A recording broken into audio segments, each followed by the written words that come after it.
అసలైన మిత్రధర్మాన్ని పాటించడంలో భారత్ తర్వాతే ఏ దేశమైనా అని ఖచ్చితంగా చెప్పొచ్చు.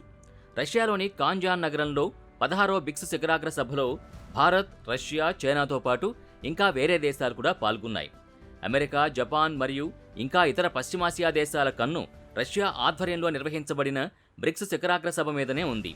ఈ బ్రిక్స్ సదస్సు జరుగుతున్న సమయంలో ప్రధాని మోడీ రష్యాలోని బ్రిక్స్ శిఖరాగ్ర సభలో పాల్గొన్న సమయంలో ఒక ఘటన జరిగింది. రష్యా యొక్క సైలెంట్ కిల్లర్ సబ్మెరైన్ భారత్లోకి ఎంట్రీ ఇచ్చింది. అయితే భారత్లోకి ఎంట్రీ ఇచ్చిన రష్యా యొక్క సబ్మెరైన్ పేరు యుఎఫ్ఏ. ఈ సబ్మెరైన్ అక్టోబర్ 23న భారత్కి రాగా నేవీ అధికారులు స్వాగతం పలికారు. అయితే ఈ రష్యా సబ్మెరైన్ ఏదో ఆషామాషీ సబ్మెరైన్ కాదు. ఈ సబ్మెరైన్కు ఏకంగా అమెరికా వణుకుతుంది అంటే ఇది ఎంత డేంజరస్ సబ్మెరైన్ అనేది మనం అర్థం చేసుకోవచ్చు. అయితే ఇక్కడ అందరికీ వస్తున్న డౌట్ ఏంటంటే, బ్రిక్స్ సదస్సు జరుగుతున్న సమయంలో రష్యా తన సబ్మెరైన్ని భారత్కి ఎందుకు పంపింది, భారత్ మరియు రష్యా కలిసి ఏం ప్లాన్ చేశారు అనే దాని గురించి ఈ వీడియోలో తెలుసుకుందాం. మీరు కొత్తగా కనుక ఈ ఛానల్ని చూస్తున్నట్టయితే, మీరు ఇప్పటివరకు మన ఛానల్ని సబ్స్క్రైబ్ చేసుకున్నట్టయితే వెంటనే ఛానల్ని సబ్స్క్రైబ్ చేయండి. వెంటనే వీడియోని లైక్ చేసి షేర్ చేయండి. బెల్ ఐకాన్ని క్లిక్ చేయండి. ఇక వీడియోలోకి వెళితే, భారత్ మరియు రష్యా దేశాల మధ్య ఉన్న స్నేహం గురించి ప్రత్యేకంగా చెప్పుకోనవసరం లేదు.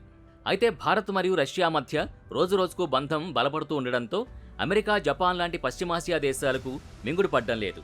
అందుకే భారత్, రష్యా మధ్య బంధాన్ని ఎలాగైనా బలహీనపరచాలని వ్యూహాలు పన్నుతున్న పరిస్థితి ఉంది. ఇలానే భారత్, రష్యాల మధ్య స్నేహం పెరిగి ఇంకా బలపడితే రష్యా మరియు భారత్ల వల్ల పశ్చిమాసియా దేశాలకు భారీగా నష్టం జరిగే అవకాశం ప్రస్ఫుటంగా కనిపిస్తోంది. ప్రస్తుతం భారత్ ప్రపంచంలో 5వ అతిపెద్ద ఆర్థిక వ్యవస్థ దేశంగా ఉండగా, ఇంకా రానున్న రోజుల్లో భారత్ 5వ స్థానం నుంచి 3వ స్థానానికి ఎగబాకే అవకాశం ఖచ్చితంగా ఉంది.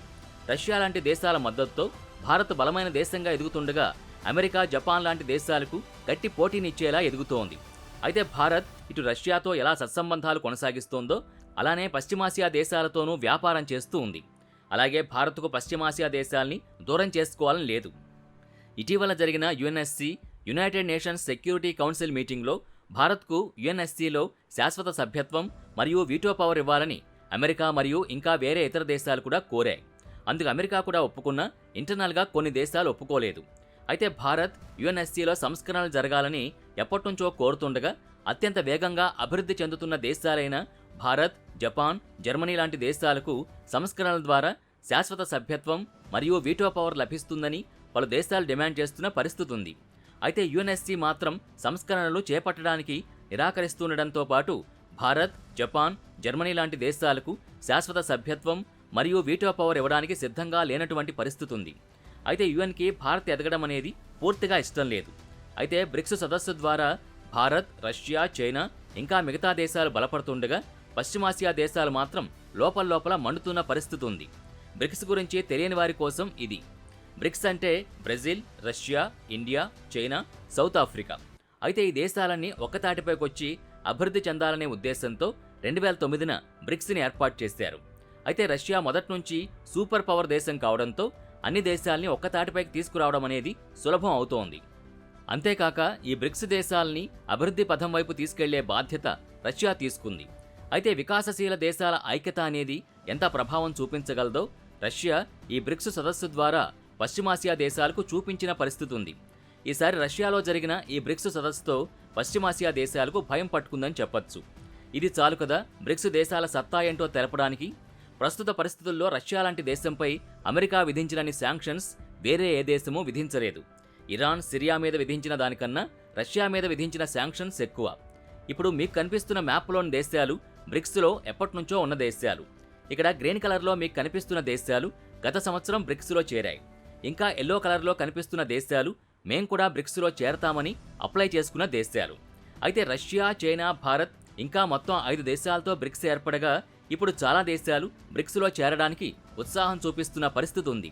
అయితే పశ్చిమాసియా దేశాలకి షాక్ ఇచ్చిన విషయం ఏంటంటే, అమెరికా ఆధ్వర్యంలో ఏర్పడిన నాటోలో భాగస్వామి దేశమైన టర్కీ ఆ గ్రూప్ నుంచి బయటకొచ్చి బ్రిక్స్లో చేరడానికి ఆసక్తి చూపిస్తున్న పరిస్థితి ఉంది. అయితే ఇటీవల జరిగిన బ్రిక్స్ సదస్సులో పాల్గొనేందుకు రష్యాకు టర్కీ చేరుకుంది. అయితే మోడీ, పుతిన్ లాంటి నాయకులు నిర్వహిస్తున్న బ్రిక్స్ సదస్సు జరుగుతున్న సమయంలో రష్యా సబ్మెరైన్ భారత్కి చేరుకోవడంతో చర్చ అంతా సబ్మెరైన్ చుట్టూనే తిరుగుతోంది. యుఎఫ్ఏ అని పిలువబడే ఈ సైలెంట్ కిల్లర్ సబ్మెరైన్ చూసి అమెరికా గజగజ వణుకుతుంది.